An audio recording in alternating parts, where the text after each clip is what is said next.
Well, Sherry, I'm so glad for our conversation today, for the community to get to meet you and to kind of get to hear what you do, but really to learn from you, as a lot of us in the community, we're at different stages of building a business, and to kind of understand, as we build businesses, we need help, and how do we find the right help at the right time in those different stages. So before we dive into some of that, will you share a little bit about who you are and what you do? So my name is Sherry Murtaza. I am a director of business development at EasyTeams, which is a virtual assistant service.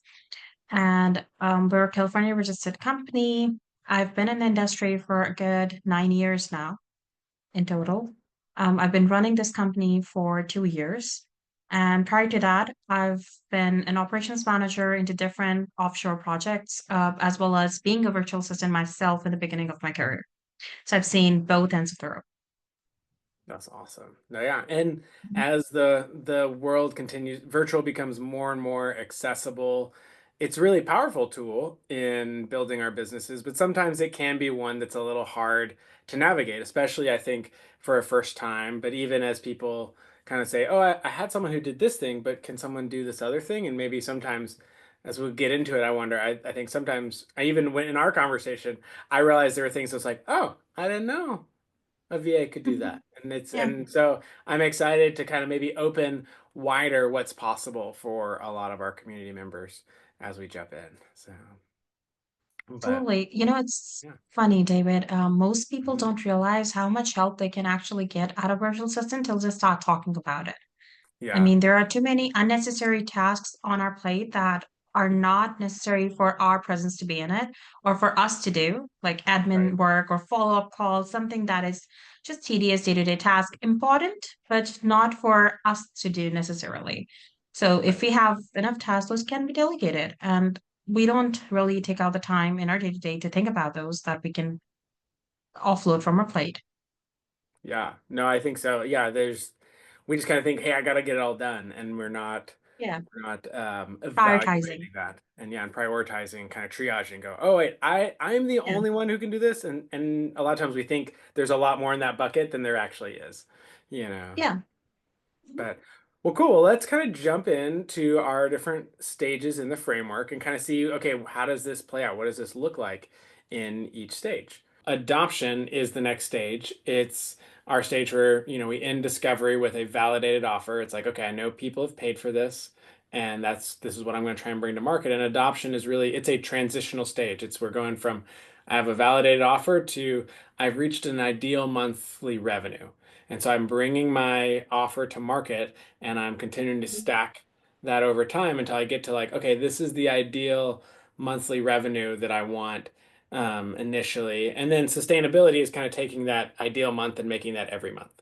So this is really a ramp up. So some of what you talked about, I think, applies even further here. There's a lot of sales activity. There's just a lot of growth. So you're doing some of the things you were doing there in discovery, we're now doing to a much larger degree. So how do you, yeah, what are some things people should be thinking about as they outsource some of the projects, and especially curious in this stage because it can feel really busy really fast.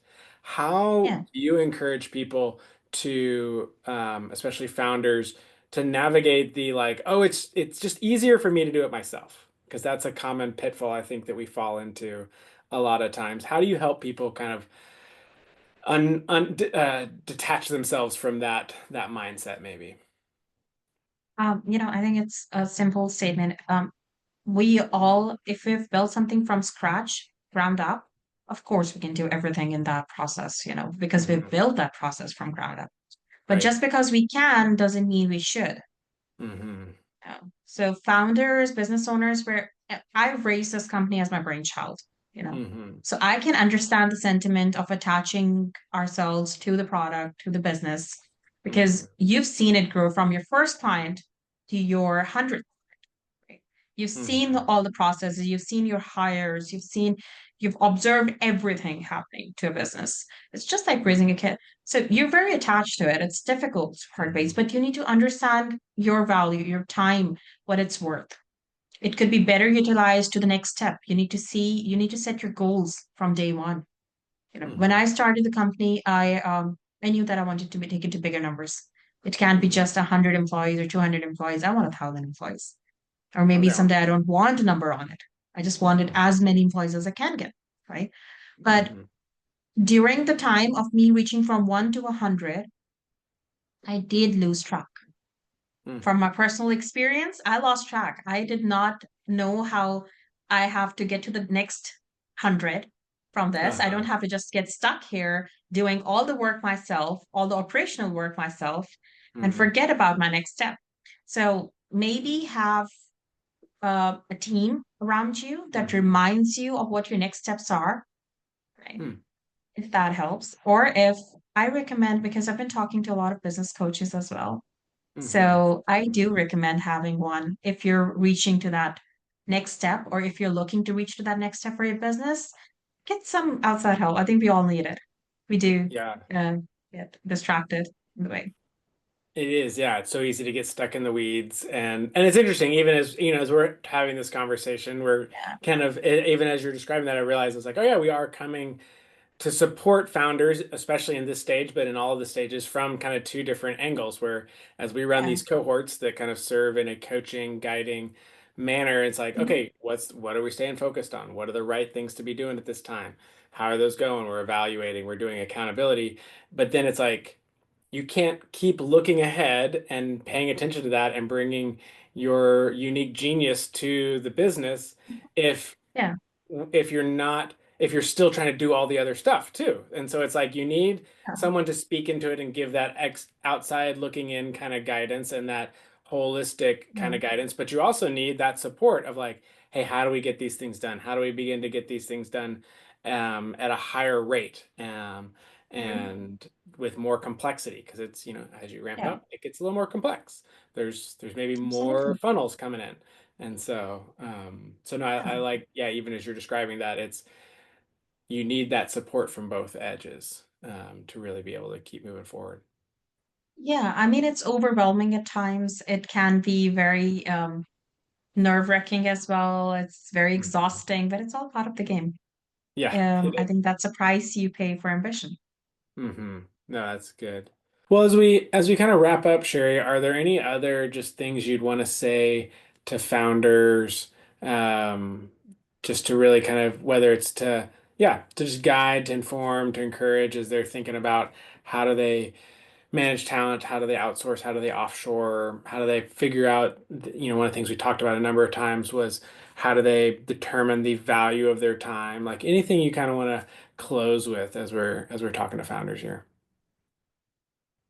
Okay, so even if you've just started thinking about starting a company, or if it's been a Mm. couple of years in, or if you've reached the sustainability stage or the scalability stage, any stage you're at, do network a lot, Hmm. not just to grow your business, but also to you never know who you're going to run into, and they're going to say share an experience with you that is going to resonate with you and Hmm. help you grow or do things better. Yeah. So do talk and network with other business owners around you, one. And don't give up on your dream just because it gets overwhelming, or if it feels like it's too much on the plate right now. Not Hmm. every day is going to be the same. It's going to be like 200% stressful on one day, and then the next day maybe is 1,000% stressful. Well, that's what we signed up for. Yeah. That's what we No, that's chose. a good reminder. So, yeah, and just give yourself a breathing time in between. Ask for help from Hmm. people. There's no shame in asking for help if you're someone who's new to starting their business, or if you've been in the business for quite some years, so there's no harm in asking for help. Ask for help from around business coaches, life coaches, therapists, anyone that you need. If you need a power group, our partners, anyone that you feel you can comfortably talk to those people. You'll Yeah. find a solution. No, I appreciate that's a great exhortation, Sherry. And it really complements well with what we've been talking about of you're really it's again it's like okay, if I have this dream, who's going with me? Because we especially I feel like here in the West we have this kind of like Lone Ranger version of the founder that's like, I know how to do Yeah. all the things and I'm gonna bootstrap and figure it all Yeah. out and whatever method. But really, no, it's always a team, even when it Yeah. looks like one person out front, it's a team. And so I It's a team. appreciate, even as we've talked about more on the internal, like, how do I offshore these tasks? But I love how you frame that in. It's like, hey, you also have a community that you're walking in this with, people who are speaking into that, people who Yeah. are encouraging, keeping you accountable, providing guidance. That Absolutely. really, that when we think about team, it's a much bigger circle that we're drawing. Um, Yeah. so. And we humans, I feel, are always a work in progress. If any one of us thinks that we're completed, we've learned it all, we're fooling ourselves. We're Right. constantly learning something new, and Mhm. the more we stay humble about it, the better for us, because then we'll actually reach out to people around us or try learning a thing or two, pick a thing or two from others around us. Doesn't matter if we're 20 or 60, we're constantly learning something every day. So we need to be just open to it and, embrace change.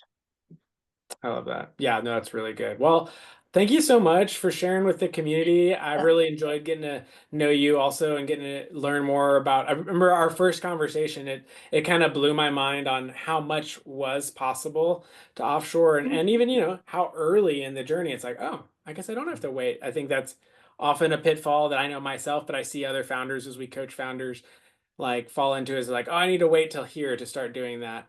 And just so, yeah, I think that's been fun that I've learned from you is just both how accessible it can be, but also like, yeah, there's so many more things, more ways that I can find the help I need than I realized. So I appreciate you sharing today, sharing that with our community. I'm excited to see how that helps them build new things that makes the world better. So thanks a ton.